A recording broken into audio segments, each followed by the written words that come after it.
Welcome to See It Drive, and Holden fans, have we got a treat for you today? Well, I'll tell you what, Trev, you're right about that. This is the all-new E-Series HSV Senator Signature, and it's a powerhouse, Trev.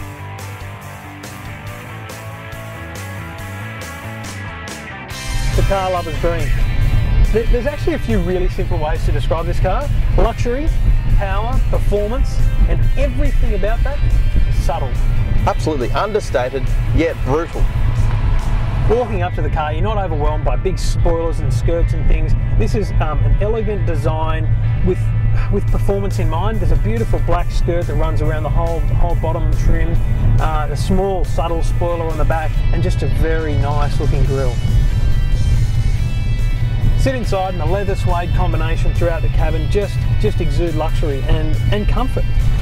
Yeah, look, they're body-hugging sports seats, which is to be expected in a car that has this much sporting focus bred into it, I guess you could say. You know, when things get a little bit spirited, you're sucked into these seats and you're never going to be thrown around in there. And even on a long-distance trip, and let me tell you, I put a few Ks on it, they're surprisingly comfortable and you won't end up feeling stiff and tired at the end of a long drive. Let's talk about that feeling when you first turn the key. Okay. It's a little bit, again, deceptive to begin with. The sound is quite soft, and again, it's understated. The V8, it's great. It rocks as it idles away. You can't quite hear it still while you're sitting there, but when you unleash this power plant, it's quite incredible. In fact, it really starts to get quite serious. And this really is a head turner. You pull into a service station and people are looking, you pull up with the lights, you're driving around, this is just a head turner. And I think it's because people are looking and going, that's different, but I can't quite put my finger on why. Yeah, well, one, it's new, it's unique, there's not many on the road yet.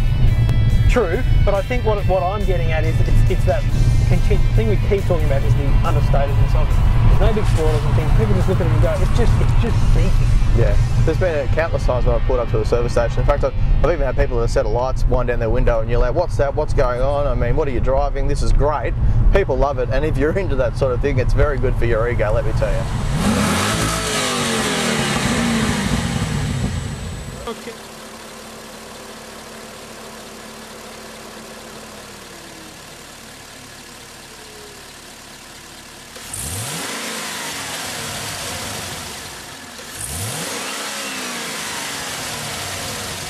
This is an executive toy, but it's also a fantastic family car, as are all of the VE range. Well, let's have a look at some of the features.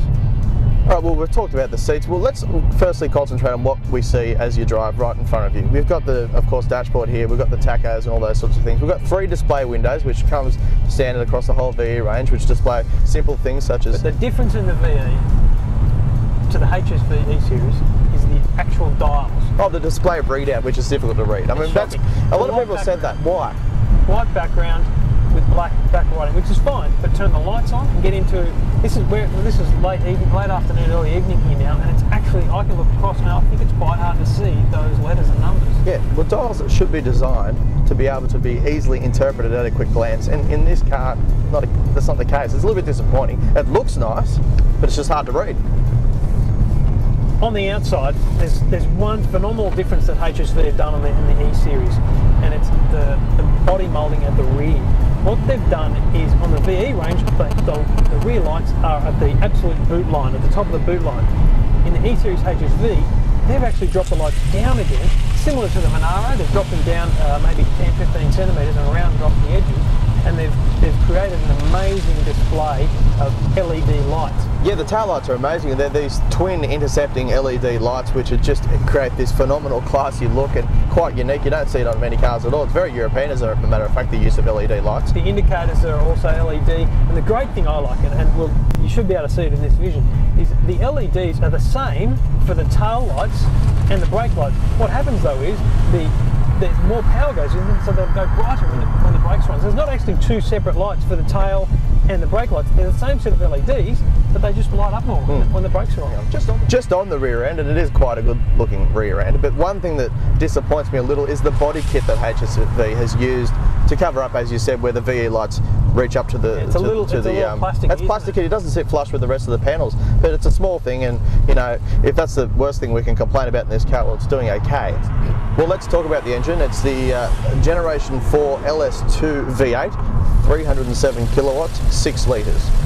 0 to 100 they claim in just a fraction over 5 seconds. I've actually read somewhere that the manual almost brings it into the 4-second club, so that's pretty incredible. That's really one of the fastest road cars you can purchase. What I like about this Senator is that you're not screaming, I'm driving a muscle car. No, not at all. You're screaming, this is a nice car and I love it, and you know what, I've got some power under there if I want. Well, the way this car, you know, potters around town, I guess you could say, it actually lurks around town. It's constantly lurking. But, you know, at a moment's notice, it is absolutely ready to unleash. Surprising thing I've got to say with, you know, a 6-litre V8. And look, we've set the trip meter on the entire journey we've had here, nearly 2,000 kilometres, and it's so we're getting an average across that entire thing. We're talking about 12 litres per 100 kilometres, and that's really good, I've got to say, given some of the spirit of driving we've given it. So I'm actually not that unimpressed with the fuel economy. Well, I just flicked through the dials there. I think you'll find it's 12.4 litres over about 1,800 k's. That is remarkable, and yeah, we have given it to it in varying stages. Unique to the HSV range are these 3 dials which sit just above the centre console stack. They display things as battery voltage, you got your oil pressure, you got your oil temp. Largely irrelevant. You don't often find yourself looking at them. But what they've done though, I think the key to HSV fans will be, this looks integrated. Yep. On the old model, they actually look like they've just been stuck on, in a sense. These actually look very well integrated into the dashboard. I tell you. So what did you think of the magnetic ride control? In day-to-day driving, you're not going to know it's on or off. But as soon as you start throwing this car around, as soon as you find yourself travelling down twisty roads as we are now at speed, and you know, giving a little, you do notice that when it is on performance mode, that the body roll is minimised, the pitch is minimised. It just seems to tighten up things and give it that extra sporting, you know, theme that you're really after in a car like this.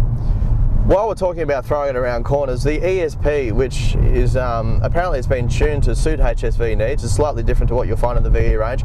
I'll tell you what, it is great. It's not intrusive. It lets you have a little bit of fun, but you know that at the end of the day, it's always going to nurse you out of a situation where things might get a little bit dangerous. I mean, I think listening to us, it's pretty clear we love this car. If I was in the market, in fact, it doesn't matter what car I'm in the market for, if I had mid-$80,000 to spend on a car, in fact, I wouldn't care how much more than that I'd have, I would buy this car. Yeah. It suits exactly what I would want in a car, in that it doesn't, as I said before, it doesn't scream, hot, fat, you know, beefy car. It's elegant, I love it, it's powerful, it's comfortable. You can easily have the family in here, you can easily take it on long trips. This is a beautiful car. The HSV marketing line is, I just want one. Well, I've got to say, I just need one. One day, if I ever have the capacity to buy one, there's no doubt I'll get one. And I'd hate to think what these are going to be like in a couple of years from now, the advancements they'll make even on this. I'll tell you the funny thing though with that marketing line, I reckon they should get a different sticker. Oh, I got one. I got one. Oh, I just got one. If I owned one, that's what I'd want written on the back. On your number plate, perhaps. Thanks for watching. This has been See It Drive with the all-new HSV E-Series Senator Signature. Bye for now.